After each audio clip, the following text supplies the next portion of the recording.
think back to... Wait. Alright, chat. Do you see how big Australia is? Alright, chat. You ready?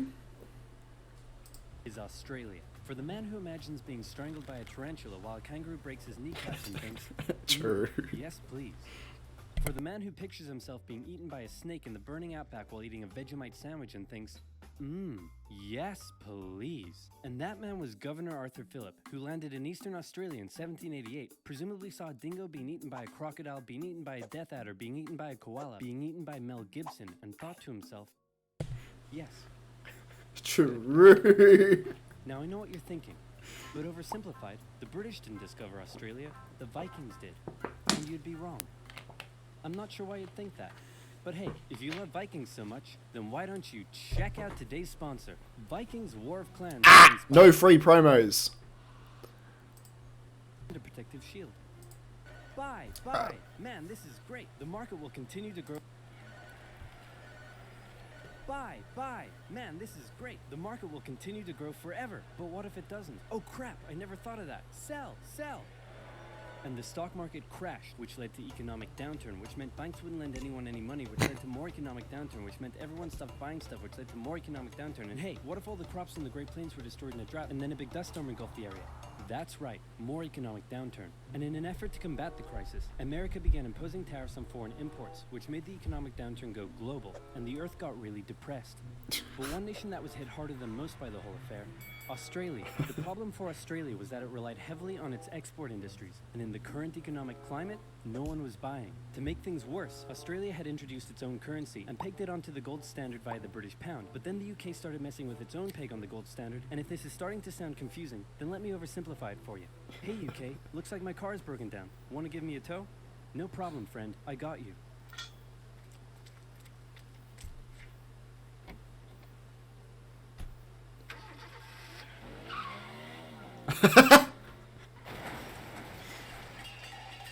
More economic downturn.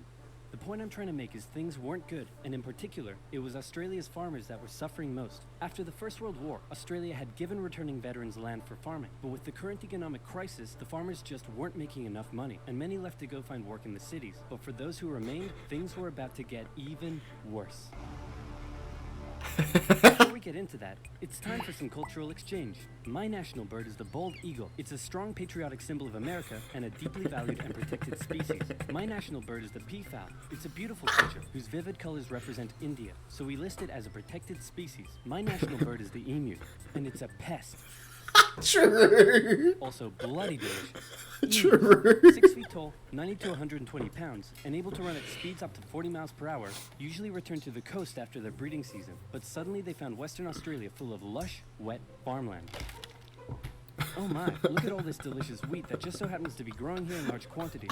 Hey guys, get a load of this. You know, look at all this delicious wheat that just so happens to be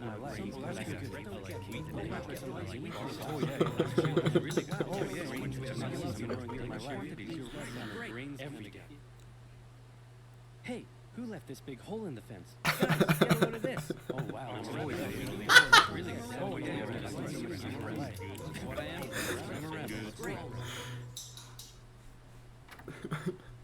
What a lovely morning for some farmers. What? Those damned emus, they have it in for me. They're bullies. They're nothing but bullies. Calm down, Bruce. They're just animals. It's not personal. Hey, Farmer Bruce, where did you find that hat? The toilet?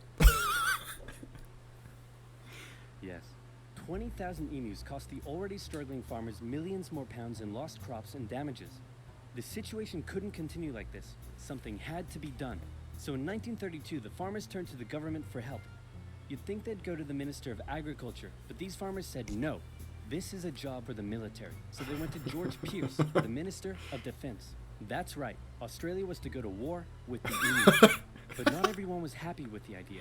This is barbaric. We can't go slaughtering thousands of our own national bird. True. Come on, guys. The machine guns will make it quick and painless. Machine guns? You're using machine guns? This is animal cruelty. Look, I know it's unusual, but it's not like we're poachers turning the birds into feather hats. Think of the benefits. It'll be good target practice for our boys. The government can show it took action. Plus, I can get myself a nice new feather hat. Did I say feather hat? I meant I want to... together chat with you. About getting you all some nice new feather hats. Well, did I say feather hats? I meant I want to wage terror at these emus and turn them all into feather hats. Damn it. Of course, Pierce first made the farmers sign an agreement saying that they would pay for the whole thing and that Pierce wouldn't take any of the blame if the operation, that was clearly very stupid, turned out to indeed be stupid. And the operation went ahead. Major G.P.W. Meredith and his men were sent with 2 Lewis machine guns to hunt down and take out the evil emu population in Western Australia. Target spotted. Well, was it an emu? No, sir. It's an emo. Damn it, Jones, learn your vowels. I'm sorry. Okay, it looks like the humans are coming for us. But check this out. I've come up with an amazing plan. See if you can follow me here, okay? When they approach, we run away. Sir, you're a genius. Pierce sent the camera crew along with the machine gunners to capture some good old propaganda for the government. And the first battle took place in November at Campion. The men spotted a mob of emus from a distance, so they set up their guns and opened fire. The emus split up into smaller groups and ran in every direction. The men were only able to kill what they called a number of birds, but the vast majority got away.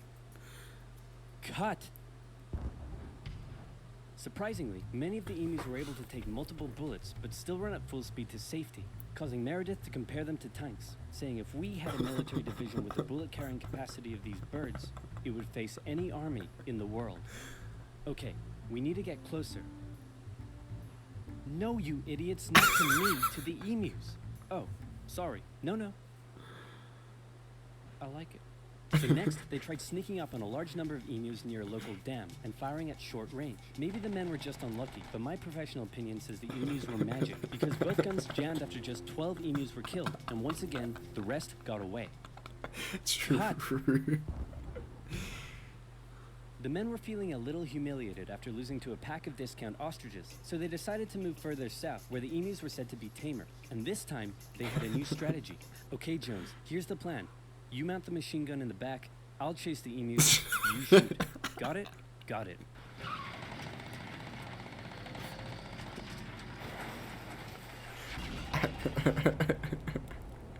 I'm gonna shove that camera up your... The operation was a fiasco, and the press had a field day.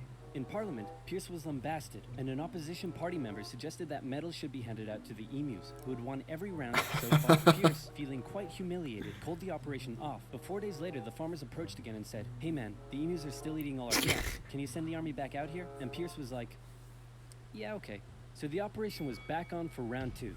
And this time Meredith and his men had learned the emus' guerrilla tactics and were much more successful, with reports suggesting the men were cutting down 300 emus every week. I hope you boys are getting great footage of this. What on earth are you filming? Despite the success, the media had lost interest in the whole thing. But with 1,000 emus killed, Pierce finally ended the operation and returned to Parliament declaring victory for the humans. So there were 20,000 emus out there destroying crops, and you've killed 1,000. Meaning there's still 19,000 emus out there. Yep. And in addition, you've burned through 10,000 rounds of ammunition. Meaning you wasted 10 rounds per confirmed kill. That's right. Yeah, I'm gonna go ahead and call this one for the emus. I got a feather hat. What? So in the end, the emus won the Great Emu War of 1932, and the emus continued to wreak havoc on the farmers for years to come. The government introduced a bounty system, which saw some success. But for a moment, let's take some time to remember the brave men who said goodbye to their families and risked their lives to take on the great, evil emu population in Western Australia. But even more importantly, let's think of the friends they made, the bond they created, and the memories they shared.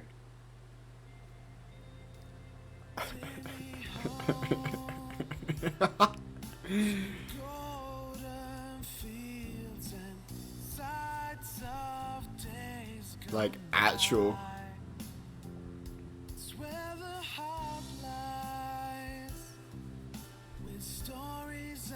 Hey, guys? I solved the emu crisis. Really? How? I just made some better fences. True. So chat, you see, we won the war.